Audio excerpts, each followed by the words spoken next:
두 번째는 이건 확실하게 트렌드가 좀 바뀐 것 같더라고요. 워크 일인데요.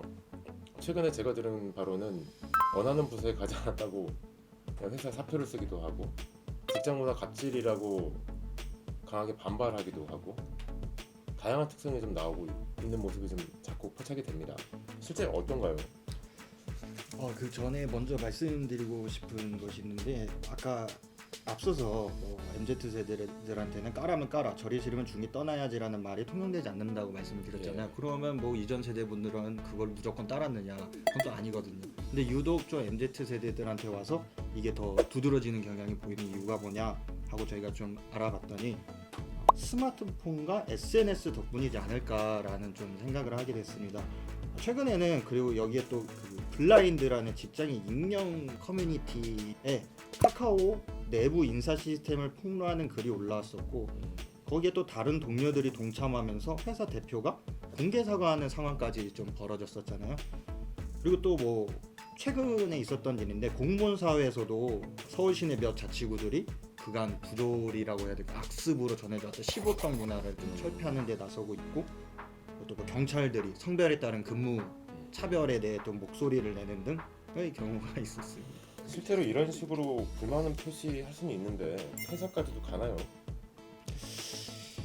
예, 그 제 지인 중에 한 대기업을 다니다가 이제 돈 좀 벌었겠다, 이제 워라밸을 찾아야겠다고 해갖고 일단 퇴사 먼저 하고, 그래 이직 준비를 한 친구가 있었습니다. 그래서 1년 좀 안 되는 기간 공부를 하다가 그래도 좀 어느 정도 잘 챙겨주는 중견기업에 입사를 하게 됐는데, 그 입사하자마자 3일 만에 퇴사를 했어요. 근데 그 퇴사한 이유가 교통비를 안 줘서. 교통비요? 예, 사전에 얘기할 때 교통비 출근 거리가 15km 이상 걸리면 교통비를 주겠다 했는데, 막상 입사를 해보니 직선 거리로 15km다. 친구가 그럼 내가 비행기 타고 다니라는 소리냐? 차로 다니면 뭐 20km도 넘는데 무슨 이게 말도 안 되는 소리냐고 3일 만에 컴퓨터만 설치하고 박차고 퇴사했다는. 부당함에 대해서 강력하게 항의를 하는 거네요. 그렇죠. 취업이 어려운 상황이라고 저는 알고 있는데 이렇게 과감한 선택을 할 수 있는 이유가 있을까요? 이게 아무래도 앞서 언급했던 사례들처럼 MZ 세대에게는 평생 직장 개념이 많이 흐려졌기 때문입니다. 내가 겪는 불안함이 있다면 이를 절대 참지 않고 강하게 반발하는 모습이 고스란히 나타나는 거죠. MZ 세대들에게는 이러한 모습도 전혀 어색하지 않고 자연스럽게 받아들여지는 현상입니다. 나는 어디에서든 일할 수 있다라고 생각을 하고, 어떤 기업에서 일하느냐의 문제라기보다는 내 부캐를 키울 수 있고 내 취미 생활을 얼마나 할 수 있는지, 그걸 더 중점적으로 생각을 하는 거죠. 앞서 잠깐 얘기하셨는데 그건 이 부당함을 전달하는 방법도 좀 달라진 것 같아요. 좀 MZ 세대만의 특성이 좀 있을까요? 디지털 기기를 쉽게 다루는 MZ 세대인 만큼 앞서 언급한 블라인드 앱이나 또 카카오톡 오픈 채팅을 통해서 직장 문화를 자유롭게 나누고, 또 부당한 부분이 있다면 그를 질타하는 모습이 보이는 건데요. 이러한 온라인 커뮤니티가 가진 익명성이 MZ 세대들을 더 당당하게 만들어주고 있습니다. 대신 뭐 어떻게 보면은 부작용이라 할까요? 좀 다른 현상이라고 해야 될까요? 좀 재미있는 현상도 나타났는데요. 술자리에 뒷담화가 없어진 대신 온담화가 생겼습니다. 온담화요? 모바일을 활용한 온라인에서 이제 음. 이야기를 나누는 것인데요. MZ 세대는 이제 직장 술자리 자체도 환영하지 않으니까 뭐 술자리에서 이제 뒷담화 까기보다는 그냥 온라인에서 온담화를 나누게 됐다. MZ 세대인 두 분이 보기에 MZ 세대들의 워크, 여기에 대한 가치관 확실히 정말 달라진 거라고 볼 수 있나요? 어떤가요? 제가 앞서 드린 그 친구 사례처럼 확실히 MZ 세대는 워라밸을 중요시 여기는 세대인 만큼 마음에 안 들면 나는 언제든지 떠날 수 있다는 이제 마인드가 기저에 있는 것 같았어요. 그러다 보니 참지 않고 항의하는 것이고, 또 SNS라는 익명 공간을 언제 어디서는 자유롭게 사용할 수 있는 스마트폰까지 같이 있으니까 그게 더 잘 나타나는 것 같습니다. 기성세대라고 느끼진 않지만 MZ 세대에 끼지 못하는 저로서는 약간의 좀 이해해야 될 부분과 공감할 수 있는 부분, 그리고 다른 부분, 이 차이점들을 좀 알고 있어야지 소통하는 방법을 좀 배울 수 있을 것 같아요. 최근에는 뭐 어버이날 문화도 좀 바뀌었다고 들었어요. 그 플렉스 한다는 뭐 문화가 있다던데 어떤 거예요? 예, 그 과거에는 부모님이 좋아하시는 걸 사드리고 같이 시간을 보내는 게 어버이날의 좀 중요한 중점이라 해야 될까요? 뭐 그런 것이었다면 MZ 세대들의 어버이날은 내가 효도하고 있다는 것을 좀 뽐내는 것에 중점을 두는 뭐 그런 날이 됐습니다.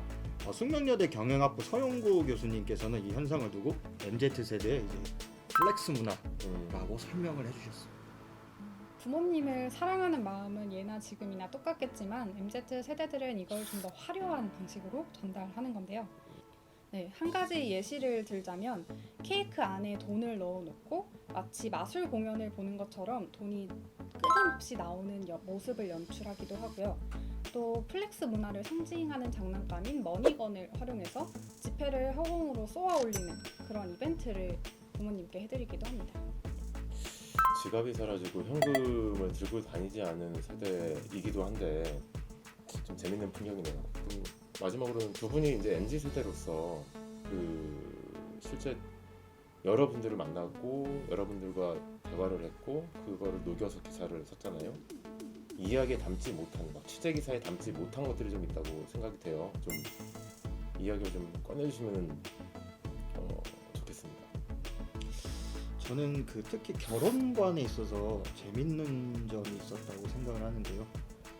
아이는 낳고 싶어 하지만 결혼을 하고 싶어 하지 않는 분이 있는가 하면 결혼은 하고 싶어 하지만 아이는 낳고 싶어 하지 않는 분이 계셨습니다. 두 분 다 여성분이셨고 그리고 저희가 취재를 거듭하면 할수록 느꼈던 것이 MZ 세대라고 해서 다 똑같은 MZ 세대 특징을 보이는 것은 아니었다. MZ끼리의 입장이나 태도도 좀 많이 갈렸다라는 것입니다. 저도 같은 생각을 했는데요. 당당하고 또 사회 부조리를 참지 않는 MZ 세대들도 있었지만 실제로 제가 직장갑질 119라는 직장 내 괴롭힘 피해자를 도와주는 단체를 찾아가 봤더니 직장 내 괴롭힘법을 시행한 이후에 직장 내 괴롭힘이 실제로 변화했는지 조사해 본 결과에 따르면 직장인 1000명 중에 그 20대 직장인들의 절반은 아직도 직장 내 괴롭힘이 개선되지 않았다라고 답했다고 해요. 네, 실제로 직장에서 참지 않고 또 그렇게 3일 만에 문을 박차고 나가는 MZ세대의 모습도 있겠지만 그 한켠에서는 아직도 경직된 조직 문화에서 직장 내 괴롭힘으로 고통을 겪고 있는 MZ세대도 있다는 점을 잊지 말아야겠다라는 생각이 들었습니다. 지금까지 경제신일 MZ세대의 5대 트렌드 분석이라고 좀 거창하게 얘기해서 좀 제목을 잡고 얘기를 나눠봤는데요. 기성세대와 MZ세대는 여전히 더불어 살고 있는 점은 똑같다고 봅니다. 그런데 기성세대와의 정말 큰 차이는 MZ세대는 70억 명이라는 세계 인류와 공존하고 있고 소통하며 사는 세대, 스마트 기기 그리고 IT 기술, 인공지능까지 태어나면서 가장 가까이 접했던 세대라고 좀 생각이 되고요. 이분들이 앞으로 우리나라 국내뿐 아니라 해외에서도 경제, 정치, 문화, 사회 모든 분야의 주력 진짜 주춧돌이 되는 세대가 될 거라고 좀 느껴지는 부분이 있습니다. 지금까지 이대한경제 한영룡, 김혜훈, 소영원 기자였습니다. 감사합니다.